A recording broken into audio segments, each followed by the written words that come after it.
Hi, Moomin. Outside. You wanna go outside? Hi, Mackenzie here, Moomin's Human, back with another episode of From Barks to Buttons, where I explain the tips I used on how I got Moomin to talk with buttons. Everyone knows all work and no play makes for a dull day, and nobody wants that, so let's dive right into our focus word. Today we'll be talking about how I introduced the word play into Moomin's vocabulary. Press play. Say play. Invite your learner to play. It doesn't just have to be when you're playing with your learner. When I see Moomin playing with a toy on his own, I'd narrate by pressing play on the board just to further cement the association with the act of playing, which brings me to another point. I like to switch up which toy I use the word play with. That way Moomin doesn't associate play with a specific toy. Let's move on to how I modeled play with the board. Play, Moomin? You wanna play?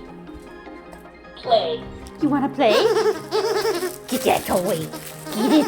Moomin, play. Are you playing? Play. Give me that toy. Give it. And here are some examples on how I model play without the board. Moomin, play. Yes. Moomin, play. Play. Moomin, play. Moomin, play.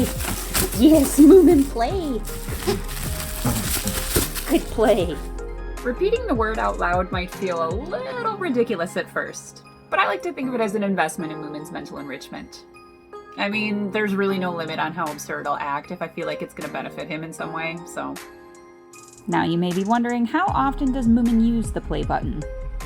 Not unlike the pets button, the play button got a hefty workout in the beginning of our AIC journey. Moomin did start phasing it out, however, once we introduced buttons for specific toys. If you're an old follower, you know this boy loves his flirt poles quite literally to death. What is my overall analysis of the play button for Moomin as well as other learners? So I don't actually think the play button is entirely essential if you want to just jump right to toy-specific buttons if you're working with a limited space. I will say for myself and our household, even though we have a limited space, I have no regrets introducing the play button. I can't quite explain it, but there's this little extra burst of joy whenever he presses play flirt pole instead of just flirt pole.